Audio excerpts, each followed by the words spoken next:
pjnet.tv Part 2. Thanks for standing by. We have all the technical difficulties ironed out. Our bumper is running. Our background is waiting. The chat room is waiting. We're streaming live and recording. We will begin a countdown to...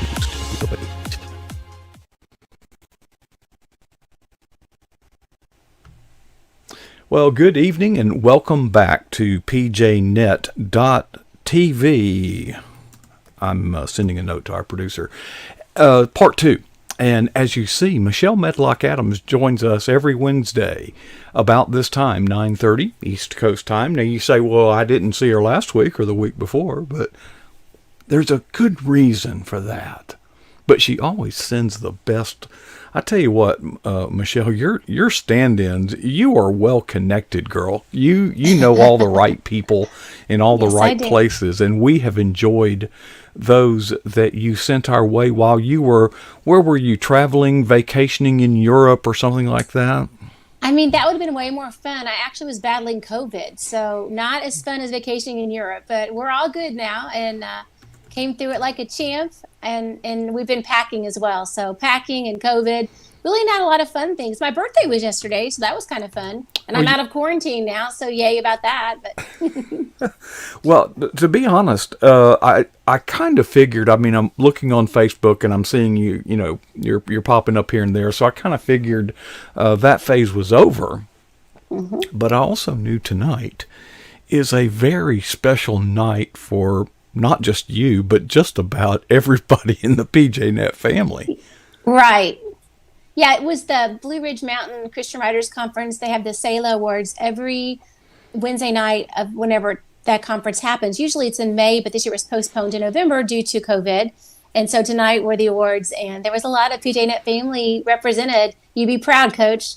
Bethany and I won 5 awards, 4 thirds, and 1 second. Dale Didway won a first place. Actually, He'll never let us live it down, so I'll just go ahead and tell you.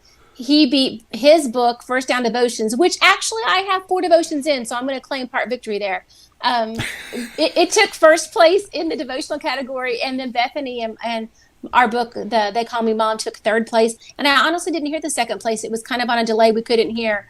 And then we also got 2nd place in the Director's Choice Award for that book, and 3rd place Director's Choice Award for Platinum Faith. And my children's book, How Much Does God Love You, placed 3rd in the children's category. And then Victoria Durstock, she got 1st and 2nd in for nonfiction, something like that. Well, it was nonfiction, gift, and inspiration. She got 1st and 2nd, and I got 3rd with a book that I wrote years ago, but they just reproduced it, so I went ahead and entered it. And then she got the book of the year for nonfiction. I'm trying to think. I don't know. Just there was lots of people that won big. I mean, people that we know and love. So we're proud of everybody. Congrats to all the finalists and all the winners. It's a big fancy event every year, and I mean, many of the awards you see on my wall are from the SELAs. It's something to be proud of, and it's funny because I had prepared to talk about awards tonight. That was one thing I was going to mention when we get to that portion of the programming, because I spoke yesterday and today. Oh no, I guess it was just today and tomorrow. Today and tomorrow, I'm speaking at a conference called the Scribblers Symposium, put on by Little Lamb Books. Rachel Pellegrino, who's also been a guest here. It's her conference, and I was the keynoter yesterday. I'll be the keynoter tomorrow. I said yesterday. It seems like yesterday, but it was really just earlier today, about 3 o'clock. I was the keynoter. It's been a long day. Taught a workshop, and then I'll do another keynote and a panel tomorrow. And I spoke about how the publishing industry is like a jungle, and tomorrow I'm talking about how to be wild, W-I-L-D, in the publishing industry.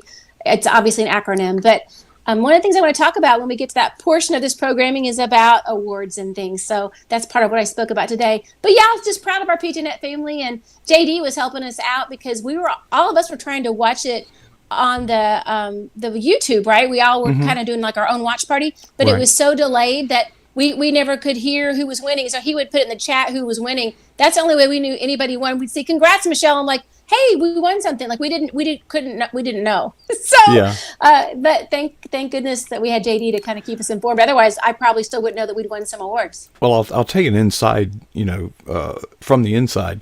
YouTube, when you set up these live events, YouTube gives you the option to delay it. Okay, and they give you increments.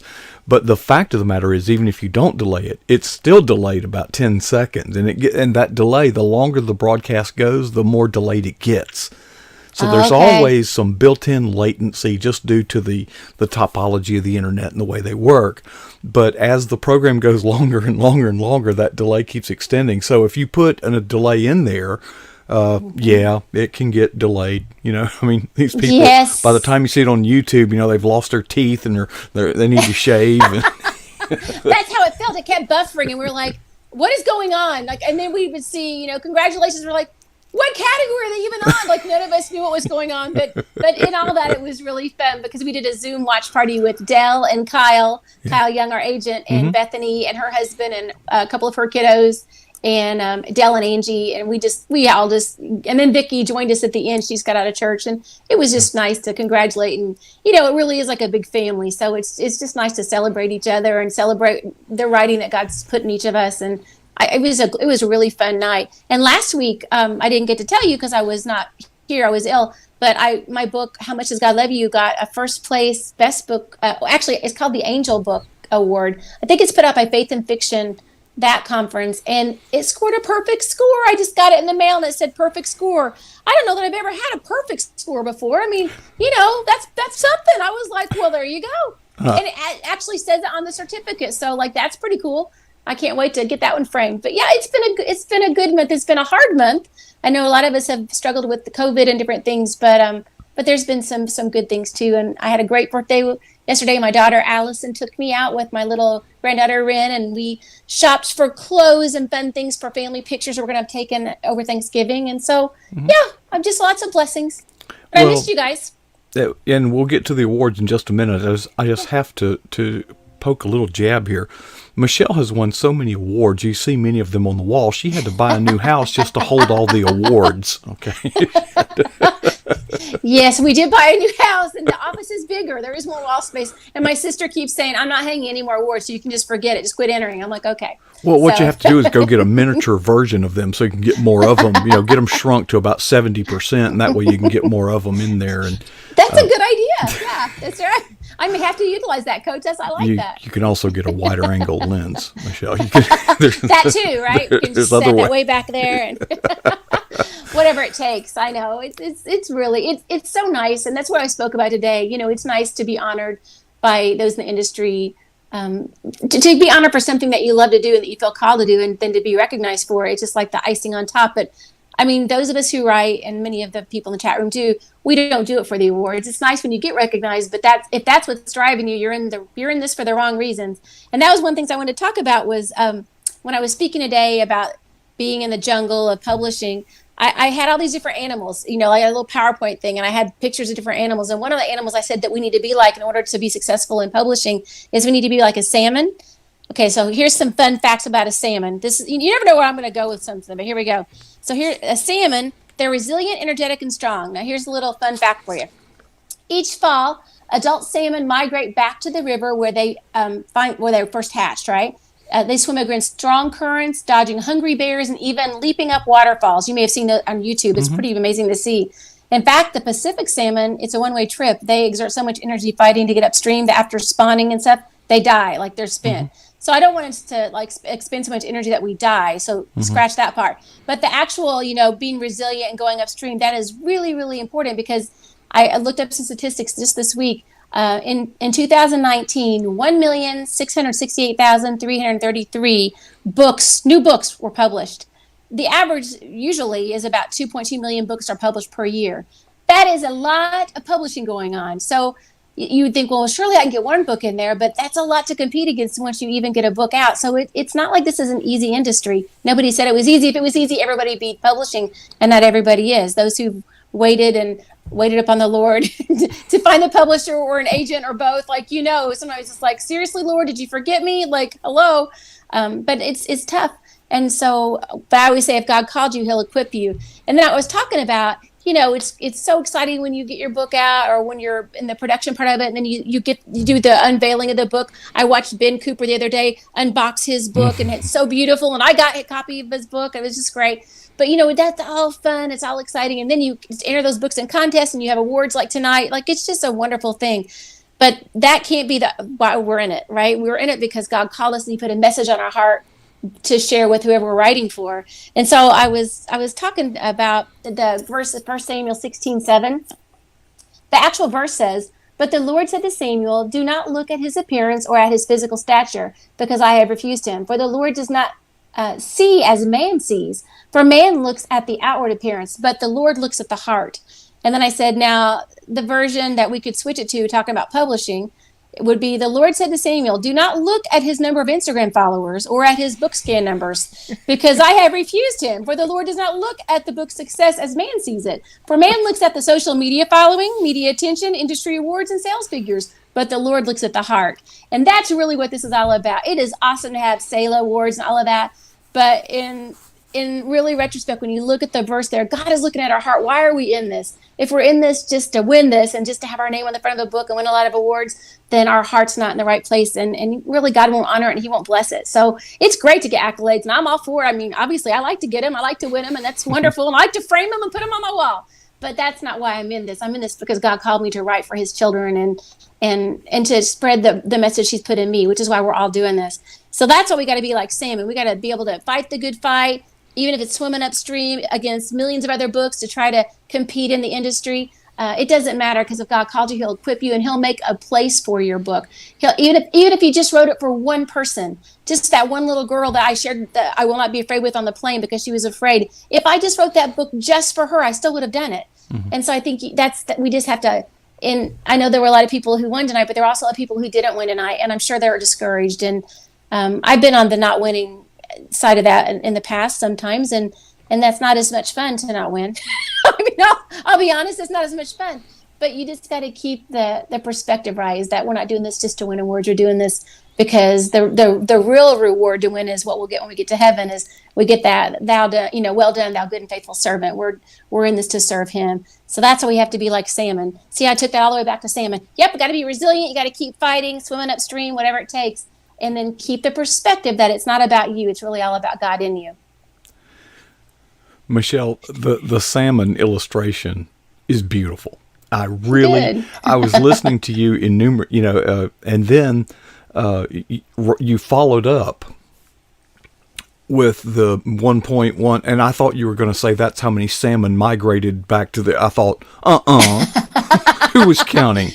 That would have been cool, though, right? Yeah, that was that Dominion software counting them. There weren't that many. There were. Yeah, that's right. Yeah, there might have been if they counted it. You're right. But I love the illustration in the scripture of Daniel, and then you change that. That is precious.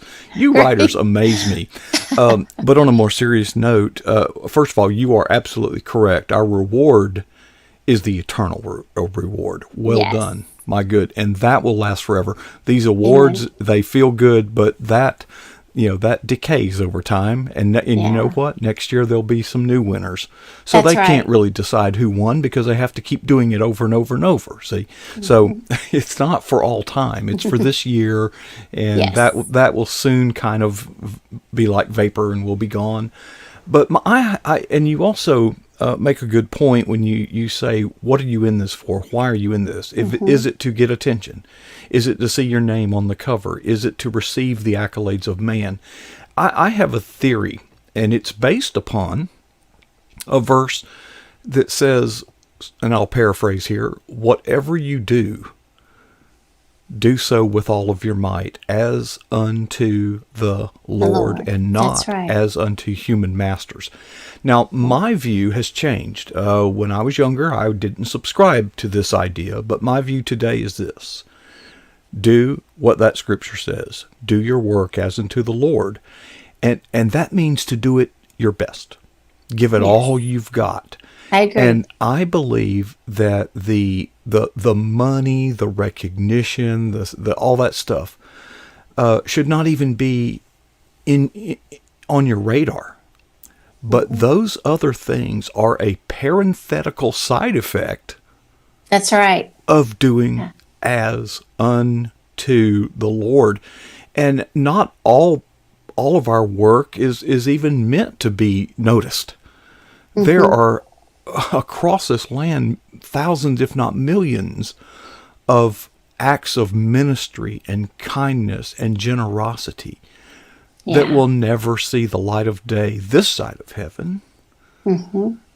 But when you are so focused on that prize that you get that tunnel vision and you can't see, you're misguided and you're missing out. You're missing out. That's so true. There's a lot more to life than getting true. an award. Yes, and it's exactly what you said. There'll be another winner next year. It might not be you, and you have to be okay with that. I think that's why God had me go through the whole ghostwriting thing. I think that's, I've mentioned this before, but I really believe because, gosh, growing up in the journalism world, it was kind of cutthroat, and it was all about the awards. If you didn't win Associated Press Awards or Society of Professional Journalists Awards the year before, you weren't put on the bigger stories. And I wanted to be on the bigger stories. I wanted to be right in the thick of it. I didn't want to miss out. So I worked my guts out so I could win those awards. At the same time, I know I couldn't have done any of that without my Heavenly Father opening the doors for me and equipping me with the tools to be able to write and just giving me favor with people I needed to interview. I always knew it was Him and not me. But even in that, it's easy to say that, but God knows your heart. Is exactly what it says in 1 Samuel 16:7, that He looks on your heart. So I think when you start to get a little bit too big for your britches, God, that's not good for us. God knows what we can handle. And I think that's when we got Texas, and I thought, I remember being in my office and hanging up all of my awards I'd won in my previous journalism career at this ministry. I was hanging them up. And I remember when my editor called me in and I hadn't even had my last award hung. I was just, I had first time I ever had my own office. I was so excited. And then he said, we're going to use you not to do features, which is what I was known for in the industry, but we're going to use you to ghostwrite. And that's when I was like, the Holy Ghost? Like, I didn't know what he was talking about. And that whole, remember? And I was like, I don't know what that means. And then when he explained to me, it meant I was getting no recognition. I was going to write these articles under somebody else's name and help them share their message. That flesh part of me went, not sure I'm signing up for that one. I'm not really feeling that, because I liked the attention. I think I liked it too much. And so it was not only a blessing in disguise because it's been a lucrative thing in my life to be a ghostwriter, and that's helped us financially. And it's such a cool thing to be able to help others say their message and do it in a way that would honor God and be more clear. Maybe they're speakers, but they're not writers. What a privilege to do that. But also it kept my heart right, because I think God knows. He knows that was a pride issue for me. And so I'm so grateful to Him. But I think we all, if we're being honest, sometimes it's nice to, it's okay to enjoy a little bit of celebration, and that's good. We should celebrate each other. I love to give Dell, oh my goodness, he wished me happy birthday this week he said from your brother that you never wanted or something. And I said, yeah, my much, much older brother. That's right.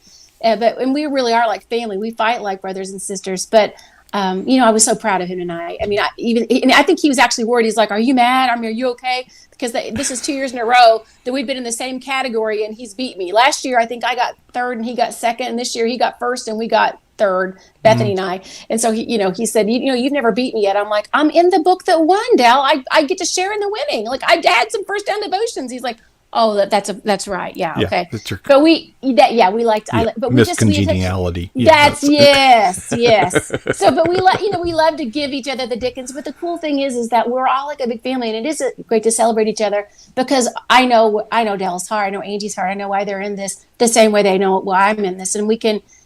I've told the people today at the Scribbler Symposium, it's so important that you not only keep your heart right, but that you celebrate others. If you can't celebrate when somebody else's wins, or when somebody else gets a contract and you don't, or when somebody else is having a book launch and you're still waiting for that first, nibble on what you've been sending out, and you've got that check in your heart, where you don't feel good about it, then you're not ready. You're not ready for promotion. And so that's why you got to keep it in check. And I think most everybody in the chat room, because I know who was in there, they probably don't need to hear this, because they're all some of the nicest human beings I've ever met. But I think all of us at some point are going to struggle with a little bit of pride issue. And so that it's just a good reminder that maybe you feel underappreciated, or maybe you didn't win an award, or you haven't even got a contract, or haven't got a book to enter yet. Just to know that God looks on your heart and He's pleased with you. If you're stepping forward and you're doing what He's called you to do, whether you ever get a contract or ever win an award, as long as you're doing it with the right heart and you're following what He's asked you to do, you're already a winner. That's the greatest thing you could do. Tonight, it's hard for me to keep up with all the moving parts here in the studio, and I try to glance down at the chat, but earlier there was one of those mic drop moments, but here we go again. We're talking about being the winner. and it feels good to be the winner. But J.D. Winninger writes this. Amen, Miss Michelle. The people that read our books are the winners. Aw, What a powerful thought. Yeah. When you're slugging it out, when you're down, or when you're up on top of that mountain receiving the award, I think if you keep that in mind, are the people reading this book the winner? Yeah. What's this really about? And speaking of associations and friends and family, Bethany Jett has joined us here in the PJNet chat room. So we are abuzz tonight. And I never will forget early on, I think the first time that you were out on the road, you and Bethany, I think we're in Chicago or somewhere. That's right. We had a huge storm come through. Yeah. And you two were in this room and you were like trying to both get in the camera, but then you realized you needed to go powder your nose or something. So you get up and behind you, I see shoes and clothing and stuff. Yes. You all look so glamorous. It's a monstrosity when we travel. It's solid black clothing, pretty much everything we bring. We're trying to, is that yours or mine? We don't know because we bring the same things. Just black. We often shop the same. Just a sea of black. Is that? I even wore black tonight in your honor, knowing I really appreciate that. Yeah. It's actually dark blue. Now I have a dark blue one that looks black, but no, this one is actually black. I don't know why. Black is just my favorite. I will say, Bethany, congrats to her too. She not only did we win awards for Platinum Faith and They Call Me Mom, which we just won the Christian Author Network Award for marketing, which is really Bethany's credit because that's her domain. Yes, ma'am. And so we got a gold and a silver in that, and I credit much of that to Bethany. But then she got in the articles category for online, I believe tonight. She got first place. She got her first sale of plaque, so we're so proud of her. But see, it's just neat. It's just to be able to have people, we really are like family, just to celebrate with each other. And whenever we have anything good happen to us, we're the first people that we call, to celebrate. I'll message Ben, and then Bethany calls me, and like if we have prayer requests, I reached out to my PJNet family last week. Hey, we've got COVID. Could y'all pray? Because I know I got prayers in there. I mean, this is what we do. We're family through good, bad, and ugly. And I really love that about this publishing group, because that's not the case. Listen, I've been in the cutthroat part of it. It isn't like that. People are like, it's all for me, and it's gimme, gimme, gimme. It's there's not enough for both of us. I'm not going to share my editors' names. I'm not going to celebrate you. That is no way to live. I'm so thankful that I don't have to dwell in that anymore, that I can be with people that are like-minded and like spirit. It's a blessing to be here. It's a different community, because I've been in businesses, and I'm not in the business of writing, but I'm so associated with those that are. But I immediately noticed a difference, and I had to kind of adjust how I approach things. In any other business, exactly what you said. If I know something and you don't know, we're going to just leave it that way, because that gives me the edge. Okay, right. And it's almost as if someone else's success comes at your expense. And that's not true. That's not true. It's not. That's got plenty for all of us. And the Bible has, it's funny, there are only 10 commandments given to Moses. Only 10. So they must be very important. Yeah, those are the big ones. Yeah. One of them says, "Thou shalt not covet." Oh, what pride we have within us that God had to, He only had room for 10 commandments. He almost had to waste one of them to remind us that when someone else gets something good, that did not come at your expense. No. And you should not covet, and that is theirs. They earned it. It's theirs. And so much of what I see that's wrong in our world today, when you look at the political landscape, what it really gets down to is covetousness. Covetousness. The 1%, somehow they got rich on, and that's why I'm broke. No, they work, assuming they got it legitimately and lawfully and paid their taxes, it's theirs. And I think that, if we are fortunate and blessed enough what does it cost you to share that which you've been given? It's That's not right. ours. We can't keep it. We can't take it with us. So why not share? On the topic of awards, being the competitive winning coach that I am, I have no room in my life for second place. Second place is first among losers. Okay, in the That's football what Ricky world. Bobby said. Remember it? Well, it's kind of a coaching thing. Okay, Yeah. but if I First could, still I is. would like to share a second place award that I got that is I am the most proud of any award I've ever received. And it'll take a little while to tell it, but I hope it'll touch your heart. And I'll give the mic back to you in a minute. We can be here a while. There's a competition called Punt, Pass, and Kick, and it's basically it's to measure your skill there. And I entered the first year, and I got a third place award. Well, I was not at all happy, and I mean every day I would take. Remember the old rolled up piece of paper that went in the adding machines? Remember those back in the old days? Yeah. Well, I took that from my mother's little adding machine, and I stretched that thing out, and I marked it every foot, and I would go out there and throw the ball and kick the ball and all this stuff, and I would measure and measure. I went out there daily. Well, one day I broke my leg. It was very serious. It was my femur. That's your thigh bone, and it twisted broke. I spent 17 days in the hospital in a traction. After that, I was put in a cast that went up to my armpits and all the way down the broken leg and halfway down the leg that was not broken. And there was a broomstick cemented in between that kept my legs spread. And I remember that finally, when that cast came off, I was in the back seat of the car and I couldn't wait to get back out there and throw that football and kick that football again, because I'm going to win. Well, as soon as I stood up, my body just went splat because your legs weaken. There were no the muscles. And I cried, not because of the pain, but because of the how, well, the doctor said that my best hope for punt, pass, and kick that year would to be able to get up the steps to the stadium seat and watch. I was so broken. And I mean, I was only like, 9 years old, maybe 10. It's terrible. But even at that age, I doctor, you're wrong. And I got out there and sat down and practiced and practiced and practiced. And I took second place that year. Wow. And I still have that trophy today. Yeah. That's And good. I was destined to take first place the next year, but the next year the schools desegregated and they canceled the competition. And to this day they still don't have it. But that was the most rewarding experience. Folks, whatever you're struggling against, there is a prize for you. It may not be first place, and it's hard for me to say that because I think anything short of first place is losing, but there is a reward for you. It may not be what you think it is, but I know what God's word says. And let's be winners in our competition, in our generosity, and in our sharing of the gospel. That's what's important. I'll give the mic back to you.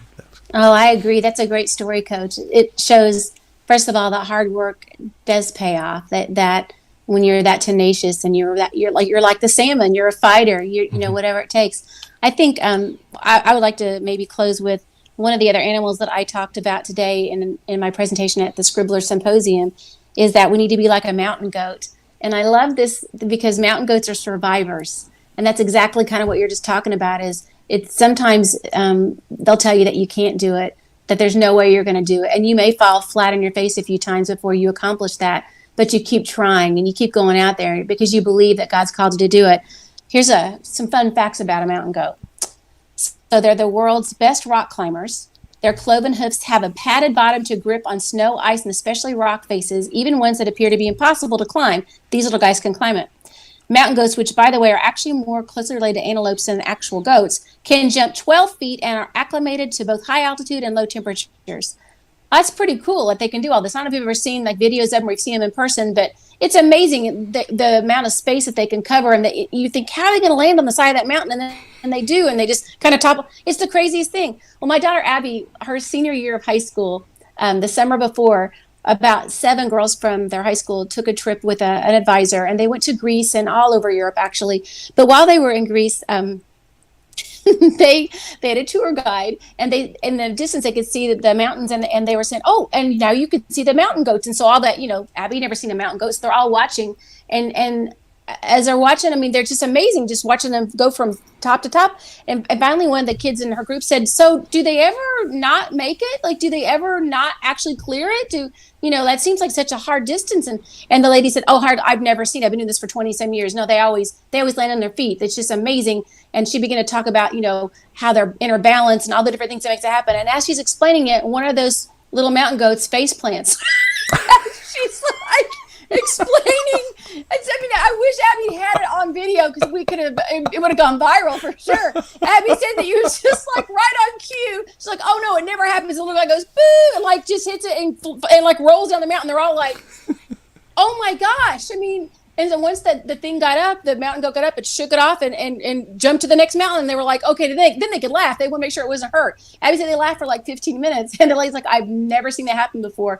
But it just goes to show you, even the best of mountain goats are going to take a face plant once in a while. We're not going to always bat 1,000. We're not going to always clear every mountain. Sometimes we're going to fall. But my favorite part of that story is that mountain goat shook it off, got up, and went to the next mountain and cleared it. So just like you did, you didn't settle for what the doctor said. You went right back out on the field, and that next year you got second place. So those who didn't win tonight on the Sailors or whatever they're doing, maybe they got passed over for promotion at work or whatever didn't work out, just know that that's okay. Everybody takes a nosedive once in a while. But the winners are the ones that get up, brush it off, and keep going forward and keep trying. The only ones that really lose are the ones that don't enter at all because they're too afraid, or they're too afraid to step out of their comfort zone. Mm-hmm. But those who keep trying and keep pressing towards that mark, we're all winners for doing that. So I think it's really important that, like the mountain goat, be a survivor, get back up, shake it off, and go for that next mountain. Because I'm telling you, that's where the real reward is. I'm sure the mountain goat didn't like falling any more than than you liked breaking your leg. But the reward, like you said, that second place was never so sweet because you knew what it took to get there. So I think sometimes the wait may be longer to get the agent, the wait may be longer to get that publishing contract, the wait may be longer to get a plaque on your wall.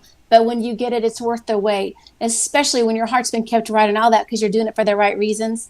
I promise you it's worth it. It's worth the wait. So just get back up and shake it off and go to the next mountain.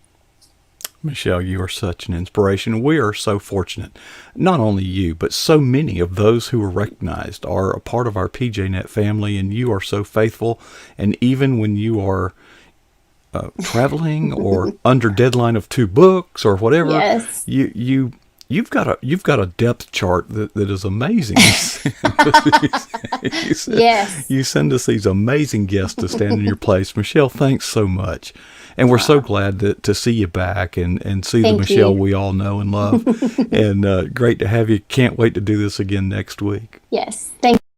It's good to be back. Good to be back. There you see, speaking of mountain goats, if you were a mountain goat and climbed high enough in the Eagle's Nest studio, that would be the view from high atop.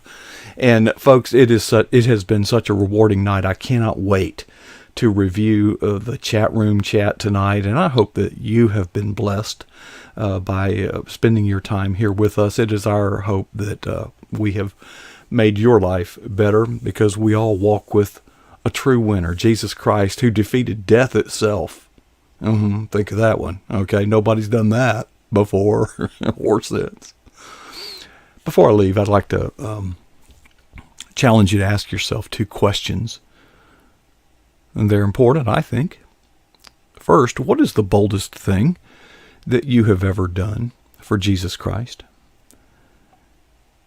And secondly, how long ago was that? Folks, in striving to do our best and work as unto the Lord, sometimes we get our butt handed to us. But we have to dust ourselves off. We have to get up and keep going, and that requires courage. So I certainly hope that none of us would ever allow ourselves to be satisfied with either end.